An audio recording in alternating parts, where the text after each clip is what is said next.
여러분들은 어떤 계기가 있어서 교회를 다니고 또 예수님을 믿게 되셨습니까? 어떤 분들은 태어나 봤더니 부모님이 기독교인이기 때문에 그냥 자동적으로 그냥 교회를 어릴 때부터 다니신 분들이 계실 겁니다. 또 우리들 중에 어떤 분들은 전도되어서 친구들이 또 아니면 시집 와서 이제 시어머니가 교회 가자 해서 이제 어떻게 보면 반강제로 전도대에서 이 자리에 오신 분들도 있을 겁니다.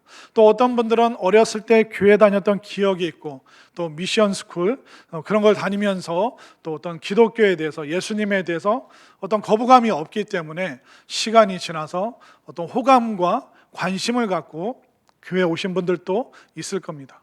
또 우리들 중에 어떤 분들은 너무 삶이 힘들고 고달파서 경제적인 문제 때문에 또 아이들 문제 때문에 정말 내가 죽기 전에 지푸라기라도 잡는 심정으로 또 교회에 오신 분들도 있을 겁니다. 오늘 본문에 나오는 이 왕의 신하가 바로 지푸라기 잡는 심정, 정말 너무나도 힘들고 어려운 상황에 이 왕의 신하가 예수님께 찾아온 장면을 우리가 보게 되는데, 이 왕의 신하가 믿음이 어떻게 성장했는지 잘 살펴보시면서 여러분들에게도 믿음의 새로운 반전이 또 믿음의 성장과 성숙이 있는 그런 시간이 될 수 있기를 간절히 소망합니다.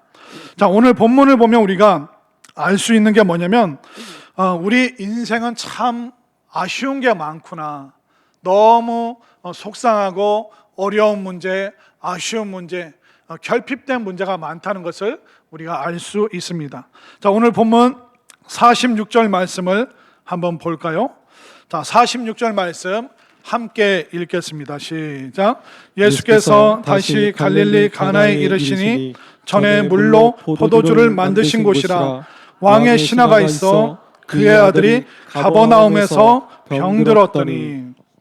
이 한 절 말씀을 통해서 우리가 알 수 있는 게 뭐냐면 참 우리 인생은 아쉬운 게 많구나. 그 말은 뭐냐면 우리들 중에 문제가 없는 사람은 없습니다. 이 사람이 누굽니까? 왕의 신하입니다. 그가 높은 위치에 있죠. 또 권력과 권세를 갖고 있습니다. 아마 돈도 많았겠죠. 근데 남들이 부럽게 바라보고 아쉬울 게 없는 인생인데 그의 삶에 지금 문제가 생겼습니다. 아들이 하나 있는데 그 아들이 죽을 병에, 정말 고칠 수 없는 그런 병에 걸려 있습니다. 이 말씀을 통해서 우리가 깨닫는 게 뭐냐면 권세자들도 힘있고 정말 사람들 보기에 멋진 인생을 사는 것 같은 그런 사람들에게도 결핍의 문제, 어려운 문제, 아쉬운 문제가 있습니다. 여러분들은 어떻습니까? 제가 우리 성도님들 쭉 만나보면 가정마다 집집마다 기도거리 없는 사람 없습니다. 어떤 분은 너무 몸이 건강합니다. 근데 나가서 쓸 돈이 없어요. 어떤 분은 돈이 있는데 나갈 수가 없습니다. 무릎이 아파서, 허리가 아파서 돈 쓸 시간이 없어요. 어떤 분은 돈도 있고 건강도 있어요. 근데 자녀가 아직 교회를 나오질 않습니다. 믿음의 문제 때문에 늘 노심초사 기도하는 그런 어머니들도 참 많이 있습니다. 여러분들의 삶도 한번 보십시오. 아무 문제 없는 것 같지만 여러분들도 아마 기도거리가 있을 겁니다. 또 여러분들 형제 자매들 어떻게 살고 있습니까? 그 집안에도 어려운 문제 있죠. 속상한 문제 있죠. 아쉬운 문제 있죠. 그렇기 때문에 우리들 중에 문제 없는 사람은 없습니다. 아쉬운 문제 없는 사람 없습니다. 우리 모두 다 기도거리가 있고 속상한 일이 다 있다는 것입니다. 그런데 여러분들 분명히 아셔야 될 게 뭐냐면 여러분들이 뭔가 잘못했기 때문에 이런 문제가 생겼나? 내가 뭔가 실수했기 때문에, 내가 뭐 잘못했기 때문에 애들한테 이런 일이 생기나? 절대로 그렇지 않습니다. 우리가 살아가는 이 세상이 불완전한 세상이기 때문에 불만족스러운 거, 불편한 거 누구에게나 다 생기게 되어 있습니다. 그렇기 때문에 왜 나만 이렇게 힘들까? 왜 나만 이렇게 쓸쓸하고 고통스러울까? 그렇게 생각하실 필요가 없습니다. 왜냐하면 우리 주변 옆에 있는 모든 분들이 다 나름대로의 근심과 걱정과 또 인생의 문제와 기도거리가 다 있다는 것입니다. 우리 좌우에 계신 분들 한번 인사하겠습니다. 저만 그런 게 아니었네요. 저만 그런 게 아니었네요. 우리가 모습은 다르지만 다 다른 각자의 문제들이 있다는 것입니다. 이 왕의 신앙 얼마나 부럽습니까? 우리도 그런 위치 한번 돼봤으면 좋겠잖아요. 그러나 그도 어떻게 할 수 없는, 돈으로도 안 되고 이를 악물어도 안 되는 그런 한계 상황이 누구에게나 있다는 것입니다. 오늘 47절 말씀을 한번 볼까요? 47절 시작. 그가 예수께서 유대로부터 갈릴리로 오셨다는 것을 듣고 가서 청하되 내려오셔서 내 아들의 병을 고쳐주소서 하니 그가 거의 죽게 되었습니다. 자, 이 왕의 신하도 아무리 높은 위치에 있는 권세자도 인생의 문제, 기도거리, 한계 상황이 있습니다. 근데 우리가 이 문제를 보면서 단순히 사는 게 왜 이렇게 힘드냐, 왜 이렇게 고통스럽냐, 그 문제로만 보지 마시고 이 왕의 신하의 문제를 여러분들 구원의 관점으로 한번 살펴보셨으면 좋겠습니다. 왜냐하면 이 왕의 신하가 아들이 병들지 않았다면 과연 예수님 찾아왔을까요? 아니요, 절대로 안 찾아왔을 겁니다. 그러나 아들이 병들었을 때 백방으로 약을 쓰고 의사를 찾아가고 본인이 할 수 있는 모든 수단과 방법을 동원했지만 이 병의 원인도 모르고 고칠 방법도 없고 이제 하루하루 씨름하면서 언제 죽게 되는가, 그 날만 지금 바라보고 있는 이 처참한 상황입니다. 사실 오늘날 우리는 아프면 병원을 가면 되잖아요. 그리고 엑스레이를 찍어본다든가 CT라든가 MRI라든가 우리가 문제가 있으면 그걸 그 원인이 무엇인지 파악할 수 있습니다. 그런데 2000년 전입니다. 이때는 병 들었으면 몸 속이 아프면 들여다볼 방법이 아무것도 없습니다. 그렇기 때문에 약을 쓰고 의사의 처방을 받지만 거기서 끝입니다. 더 이상 손쓸 방법이 없습니다. 이 한계 상황에 직면하게 되니까 남부럽지 않게 살았지만 결국 그가 체면을 내려놓고 예수님 앞에 나오는 것을 볼 수 있습니다. 결국 우리도 이 왕의 신하처럼 고난과 고통의 문제가 있죠. 그러나 구원의 관점으로 본다면 그 고난 때문에 예수님 찾아왔고 그 고통 때문에 예수님 믿게 되어서 구원의 역사가 그 사람에게 펼쳐졌다면 이 고통도 때로는 엄청난 은혜일 수 있다는 것을 분명히 믿으시기를 바랍니다. 그렇기 때문에 그 고난 때문에 내가 교회에 나오게 됐습니다. 그 고통 때문에 내가 예수님 붙잡게 되었습니다. 그렇기 때문에 고난은 어떻게 보면 궁극적으로 구원의 관점으로 보면 고난은 우리에게 은혜일 수 있기 때문에 여러분들의 지나온 삶을 다시 한번 돌아보면서 내가 그것 때문에 주님께 왔지, 내가 그거 아쉬워서 그 문제 때문에 내가 예수님 만나게 되었지, 여러분들의 고통과 고난에 대해서 다시 한번 살펴보면서 결국 고난도 하나님 은혜 안에서 궁극적으로 하나님의 축복이 될 수 있다, 하나님의 구원의 역사가 될 수 있다, 이 믿음을 여러분들이 꼭 소유할 수 있게 되기를 바랍니다. 자, 이렇게 한계 상황, 아쉬운 게 너무 많고 결핍의 문제, 아니 결핍을 넘어서 정말 아들의 문제 때문에, 질병의 문제 때문에 죽을 것 같은 심정으로 주님 앞에 정말 안달복달하면서 주님께 요청을 하고 있습니다. 저랑 같이 좀 가버나움 좀 저희 집으로 좀 가주시죠. 그런데 예수님께서 뭐라고 반응하십니까? 자, 48절 말씀 제가 읽겠습니다. 예수께서 이르시되 너희는 표적과 기사를 보지 못하면 도무지 믿지 아니하리라. 지금 이 왕의 신하 마음이 얼마나 급합니까? 그리고 이 왕의 신하는 높은 위치에 있기 때문에 예수라는 분을 찾아가면 나에게 뭔가 혜택을 좀 주겠지, 다른 사람들이 줄 서 있어도 내가 맨 앞줄에 가고 내가 예수님을 모시고 가버나움으로 갈 수 있겠지.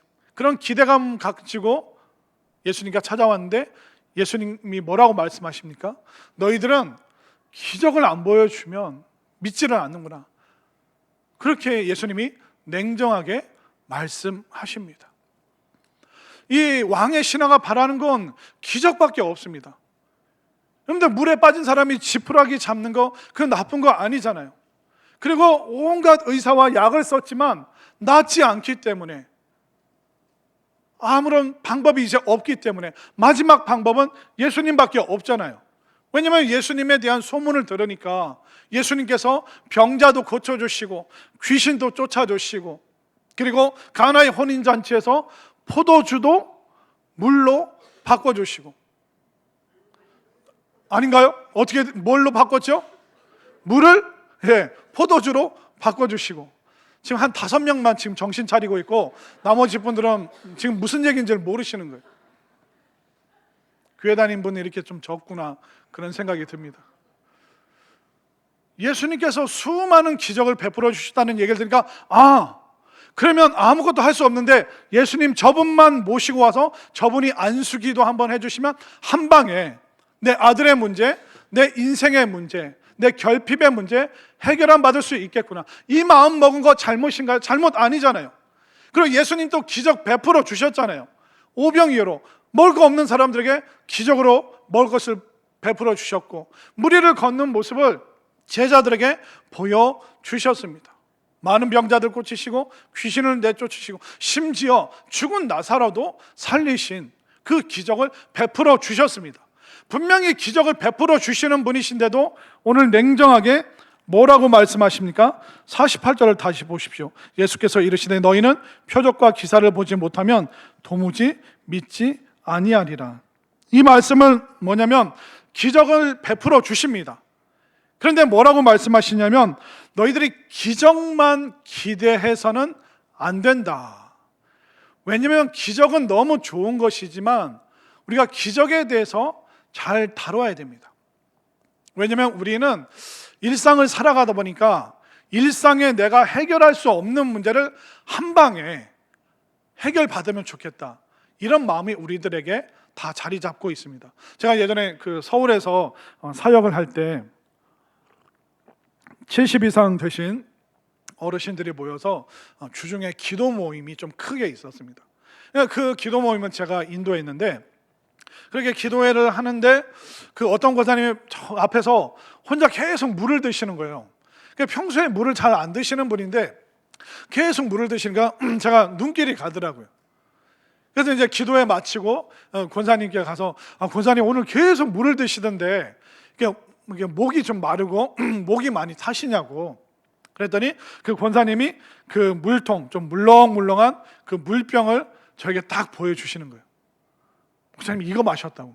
근데 그 물병을 보니까 물 밑에 뭐가 있는지 아세요? 돌멩이가 있는 거예요. 그리고 권사님이 이 물에 이 돌멩이가 웬 겁니까? 옛날 이야기에 물 급하게 먹지 말라고 나뭇잎 띄었다는 얘기는 했는데 돌멩이를 이렇게 물에 넣은 거 처음 봤습니다 했더니, 목사님 이 돌이 어떤 돌이냐면 게르마늄 돌멩이라고. 여기서 좋은 기운이 나와서 제가 어디 가서 설명을 들었는데 거기서 무슨 논문도 보여주고 어떤 박사도 나와서 하는 얘기가, 이 게르마늄에서 음이온이 나와서 이 물 성분 분자 구조를 바꿔주기 때문에 우리 몸의 70%가 물입니다. 제가 마치 그거 파는 사람 같은데 우리 몸의 70%가 물인데 이 게르마늄으로 바뀐 이 물을 마시면 완전히 몸이 건강해집니다. 여러분들도 사고 싶으시죠? 그래서 물어봐죠. 그래서 권사님 이거 얼마에 사셨어요? 그랬더니 10년도 더 전에 그 물렁물렁한 플라스틱 병이랑 돌멩이 10개를 10만 원 주고 사셨대요. 그러니까 이분은 이게 남는 장사라는 거예요. 왜냐하면 돌멩이 그거 10개 10만 원 주고 평생 게르마늄, 음이온 새로운 물을 마실 수 있으니 이 10만 원으로 인생 한 방에 내 몸의 물의 문제 해결받았으니까 얼마나 좋습니까? 그러니까 그렇게 설명하시는데 제가 그 돌멩이 자세히 봤는데요, 파쇄석이라고 아세요? 어디 전원주택이나 어디 카페 가면 아스팔트 대신 돌멩이를 뿌려놓은 데가 있습니다. 여러분들 이 파쇄석이요, 이만한 1톤에 27만 5천 원입니다. 어제 쿠팡 시세로. 그러니까 이만큼 사도 27만 5천 원밖에 안 하는 그냥 길거리에 널린 돌입니다. 그래서 제가 권사님께 얘기했죠. 권사님, 이거 10만 원에 사셨어요? 저는 이 돌멩이랑 물병 10,000원에 드릴 수 있습니다.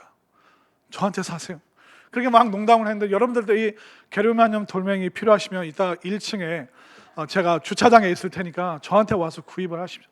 제가 정말 다시는 만날 수 없는 그 가격으로 제가 여러분들 모시고 있습니다. 그러니까 우리는 몸이 아프고 약하니까 내 건강의 문제를 한 방에 해결할 수 있는 기적 같은 그것을 원합니다. 이건 누구나 다 똑같은 마음이죠. 근데 우리가 기적에 대해서 조금 조심해야 될 게 뭐냐면, 어떤 기적을 좋아하시는 분들은 잘못하면 신비주의에 빠질 수 있습니다. 그러니까 너무 극단적으로 기적 그것만 여러분들 막 쫓아다니면 신비주의에 빠지는 거예요. 근데 이런 기적이 일어날 수 있는데 하나님의 능력에 대해서 냉소적이면 사람들이 열심히 기도하고 방언하고 성경 읽고, 뭐 하나님이 귀가 안 들리시냐, 뭐 이렇게 크게 통성으로 소리를 내서 기도를 하느냐, 또 성경 열심히 읽으면 그 정도는 나도 안다고 오히려 사람들을 정죄하는 냉소적인 마음이 생길 수 있는 거예요.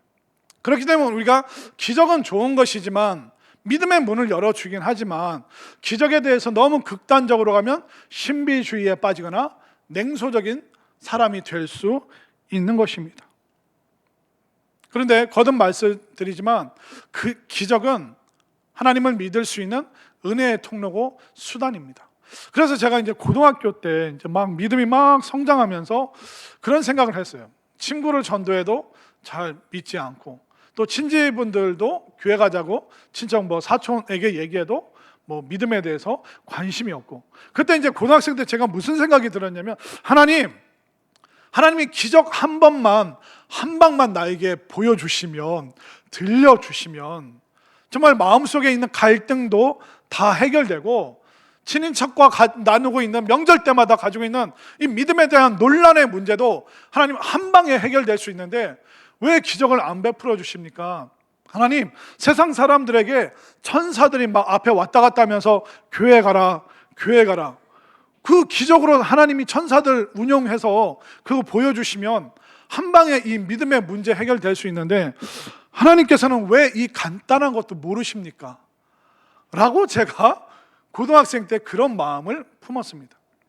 그런데 여러분들 잘 한번 생각해 보십시오. 우리가 눈앞에 기적이 보인다면 다 건강한 믿음을 소유하게 될까요? 아니더라고요.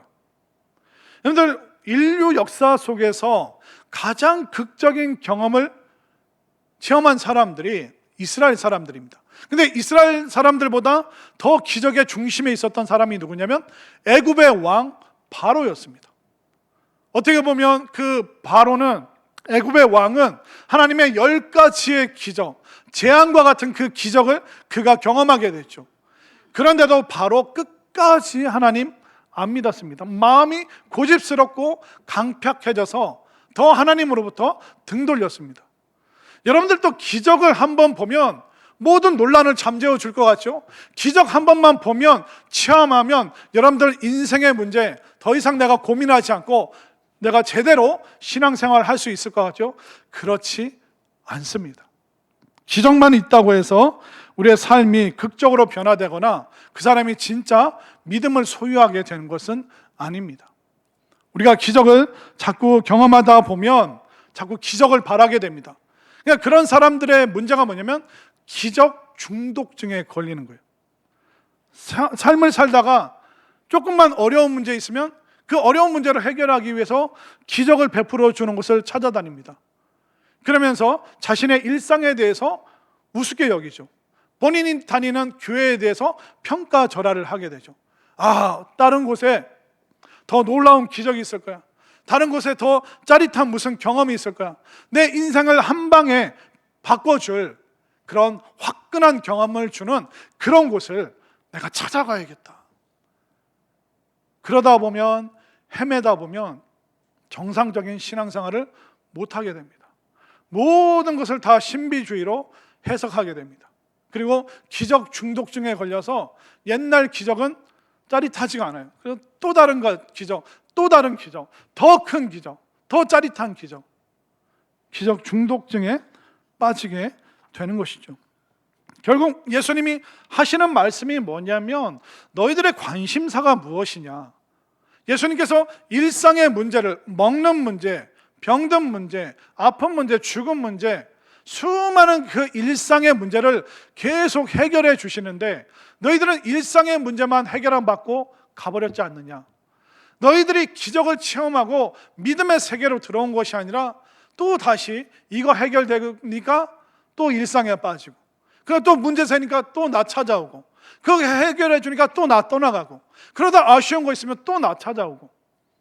너희들이 일상의 문제는 해결하는데 영원한 문제, 일생의 문제, 구원의 문제에 대해서는, 이 믿음의 문제에 대해서는 너희들이 도무지 관심이 없구나, 그렇게 예수님이 말씀하고 계시는 것입니다.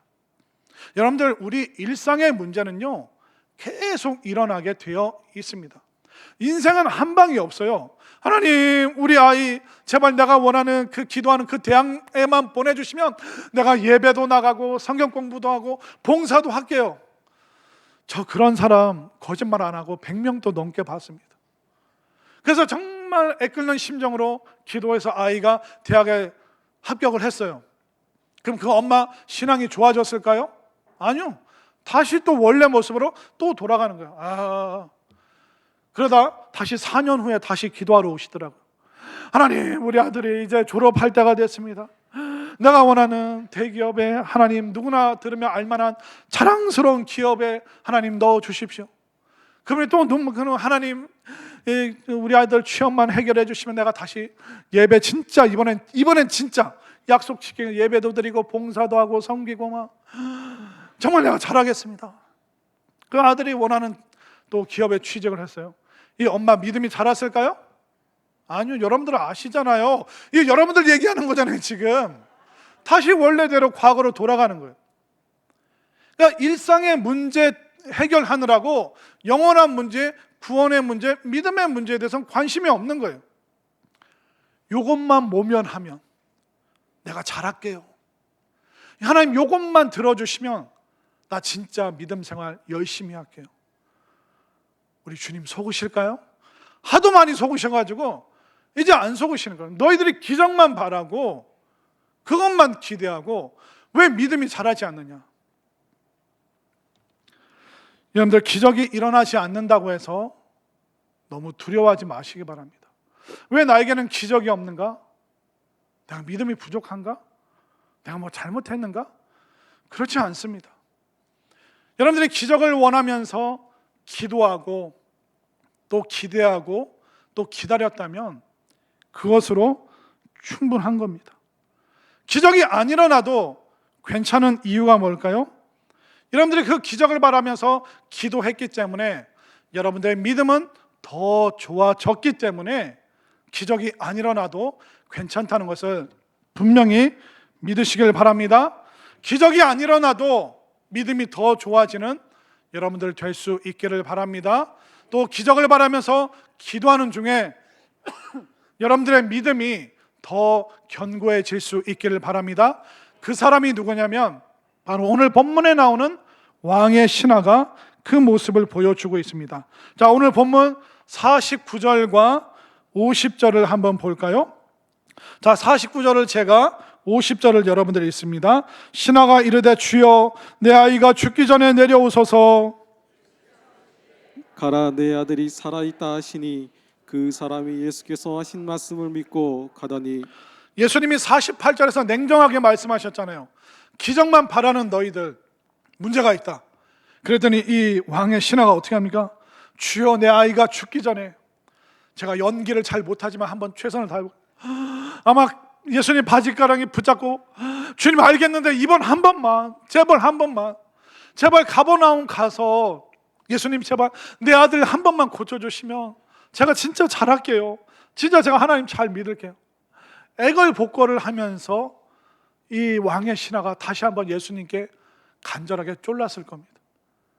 예수님의 응답이 50절을 보십시오. 예수께서 이르시되 가라, 내 아들이 살아있다 하시니 그 사람이 예수께서 하신 말씀을 믿고 가더니. 자, 이 말씀을 잘 봐야 됩니다. 예수께서 이르시되 가자 했습니까? 아니면 가라라고 했습니까? 가라는 같이 가겠다는 겁니까? 너 혼자 가라는 겁니까? 너 혼자 가라는 거예요. 예수님 너무 하시는 거 아니에요? 이 왕의 신하가 얼마나 섭섭했을까요? 아니 그래도 내가 사회 저명 인사고 내가 이렇게 무릎 꿇고 싹싹 빌었는데 어느 정도 나를 좀 체면을 세워주시고 어느 정도 혜택은 주셔야지, 어떻게 다른 사람들이랑 똑같이 나를 취급하시지? 서운하지 않았을까요? 그러나 예수님은 단호하게 말씀하십니다. 가자라고 안 하십니다. 혜택 안 주셔요. 가라. 이 말씀은 뭐냐면 혼자 가라는 겁니다. 이런 경우가 어디 있습니까? 그렇게 최선을 다해서 진정성을 이 왕의 신하가 예수님께 보여드렸는데, 그러나 예수님은 혼자 가라라고 말씀하십니다. 근데 이 왕의 신하는 또 혼자 갑니다. 혼자 가는 근거가 뭡니까? 예수님께서 아들이 살아있다, 그 말씀밖에는 없는 거예요. 혼자 갈 수 있는 근거가. 그러니까 예수님이 뭐라고 말씀하시면, 너 내 말이 믿어지면, 너 이제 말씀이 믿어지면 가라. 근데 이 왕의 신하에게는 이제 믿음이 생기기 시작했습니다. 근데 사실 이 왕의 신하가 길을 혼자 떠나기 전에 그런 선택지가 여러 가지가 있었어요. 예수님이 너 혼자 가라, 나 같이 안 간다, 그렇게 말씀하셨을 때 이 왕의 신하는 첫 번째 다시 예수님을 조르는 방법이 있었어요. 예수님 그러지 마시고 제발 좀 한 번만.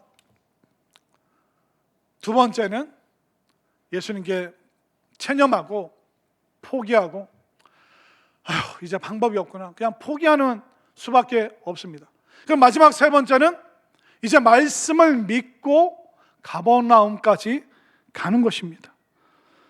자, 여러분들 한번 그 사진으로 가버나움이 어디 있나 한번 보실까요?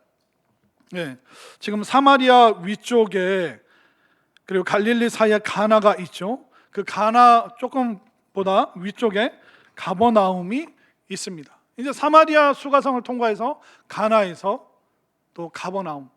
이게 지도상으로 보면 뭐 멀다면 멀고 가깝다고 하면 가까운 겁니다. 그러니까 왕복 하루 길은 걸립니다. 그 당시에 뭐 택시나 뭐 교통수단이 없지 않습니까? 대부분 걸어 다니던 그런 시절이었습니다.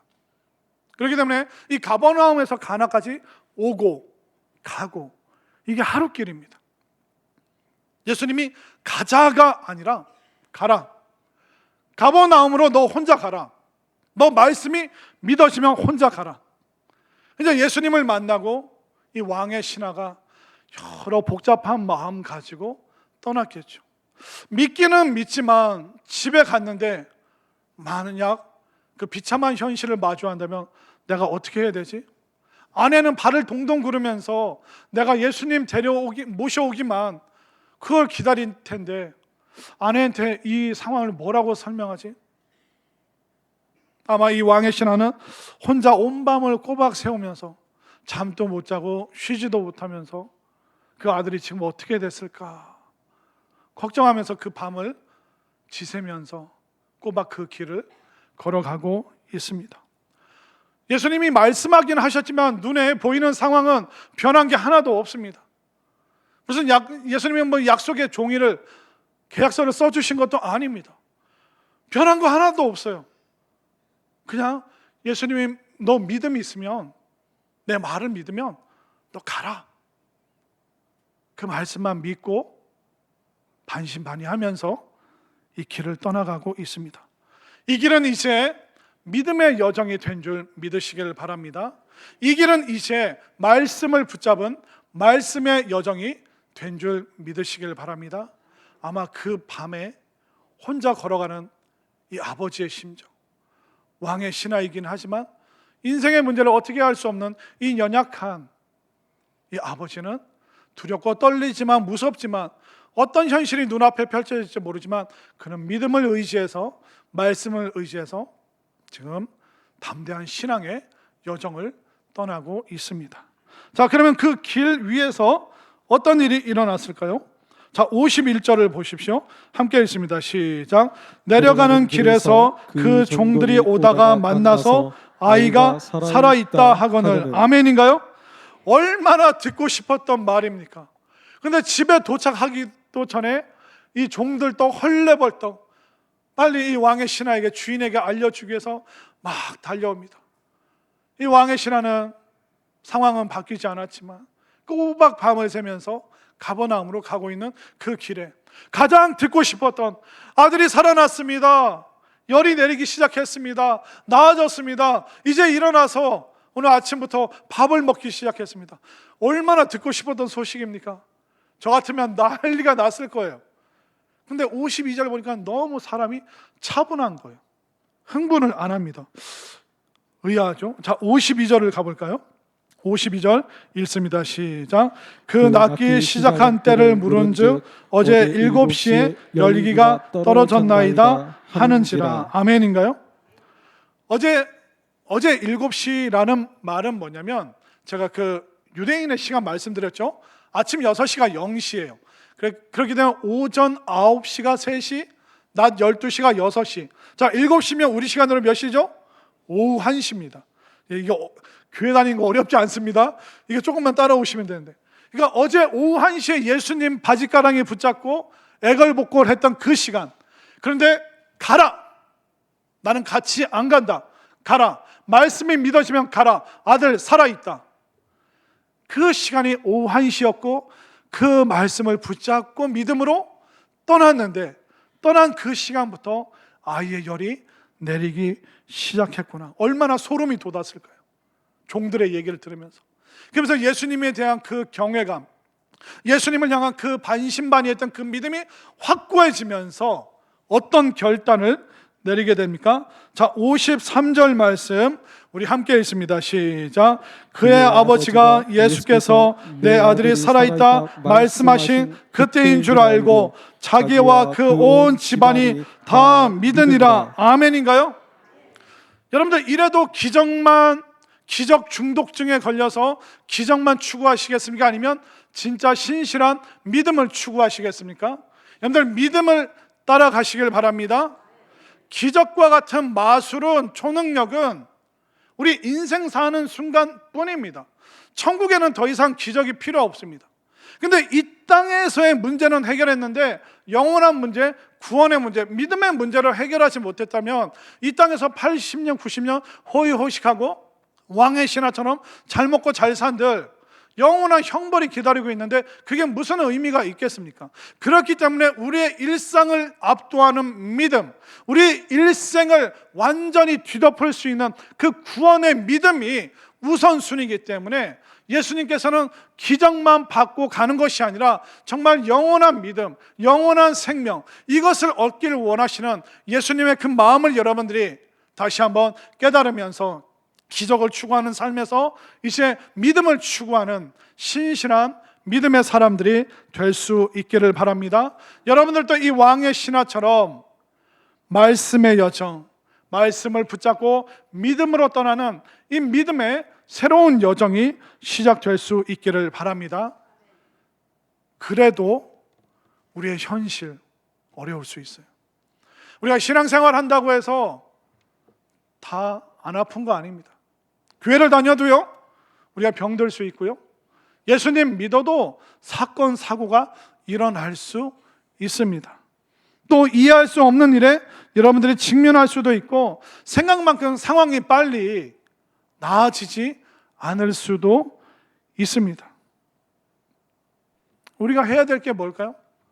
그저 하나님 말씀 믿고 따르는 거, 이거 말고는 우리가 할 수 있는 방법이 없다는 것입니다. 여러분들, 혹시 하나님의 천지창조를 보신 적 있으세요? 저도 못 봤습니다.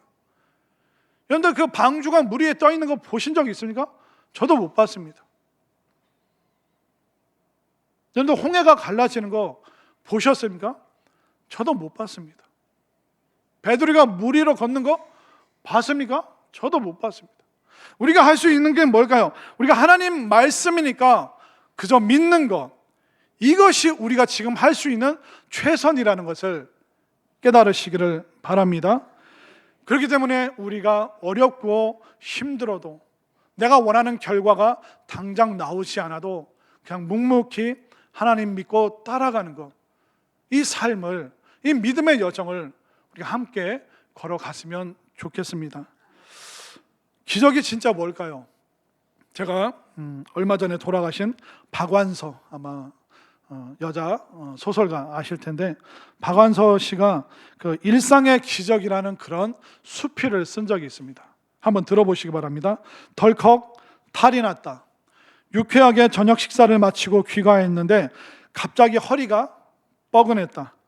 자고 일어나면 낫겠거니 대수롭지 않게 여겼는데 웬걸 아침에는 침대에서 일어나기조차 힘들었다.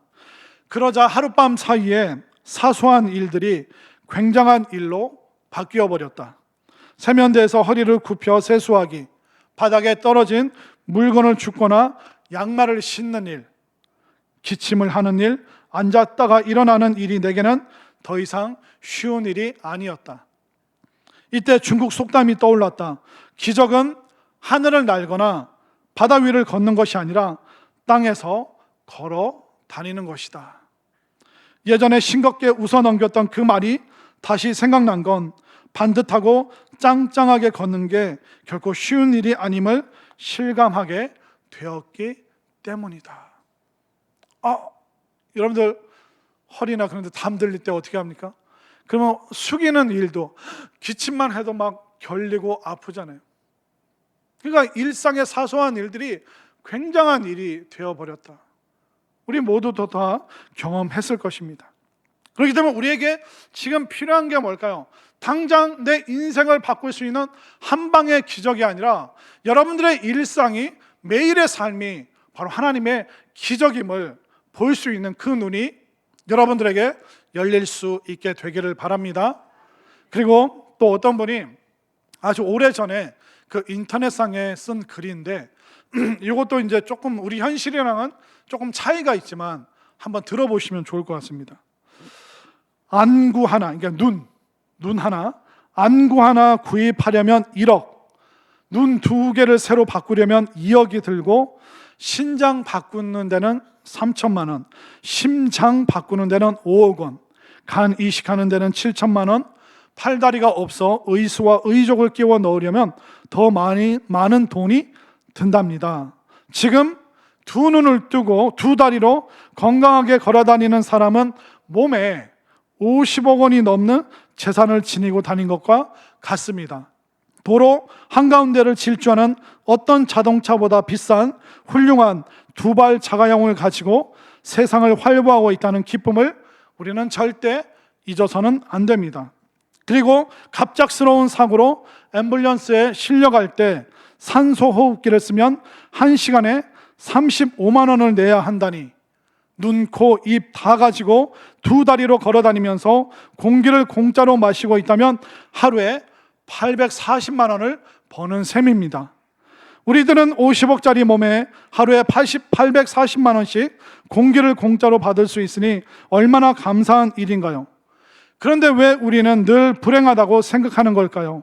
그건 욕심 때문이겠지요. 감사하지 못하는 사람에게는 기쁨이 없고, 또 기쁨이 없다면 결코 일상이 기적이라는 것을 깨닫지 못할 것입니다. 오늘부터, 지금부터 숨 쉴 때마다 저는 감사드리며 기적을 대해서 기뻐할 것입니다. 여러분들 몸이 얼마짜리예요? 50억짜리. 지금 숨 너무 세게 쉬지 마세요. 이거 840만 원짜리인데 함부로 그렇게 쉬시면 안 돼요. 살살 좀 쉬세요. 여러분들 뭐가 기적일까요? 기적이 임하면 여러분들 진짜 변화되실 것 같습니까? 많은 경우 그렇지 않습니다. 진짜 기적이 뭘까요? 일상을 기적으로 바라볼 수 있는 새로운 믿음의 눈을 뜨는 것이 기적임을 믿으시길 바랍니다. 예수님이 믿어지는 것이 기적임을 깨달으시길 바랍니다. 말씀 들을 때마다 말씀이 내 마음에 사무치는 것, 이것이 세상 둘도 없는 기적임을 분명히 믿으시기를 바랍니다. 결국 왕의 신하는 상황 바뀐 거 아무것도 없어요. 변화된 거 아무것도 없습니다. 그러나 이제 예수님이 주신 그 말씀 한 자락 붙잡고 이제 믿음의 여정을 시작하였더니 그가 놀라운 기적을 보게 되고 기적의 주인공이 되었으며, 기적으로 멈추는 것이 아니라 온 가족들이 예수님을 믿는 믿음의 자리로 인도하는 전도자가, 또 다른 무명의 제자가 되었음을 우리는 볼 수 있습니다. 여러분들 어떻게 사시겠습니까?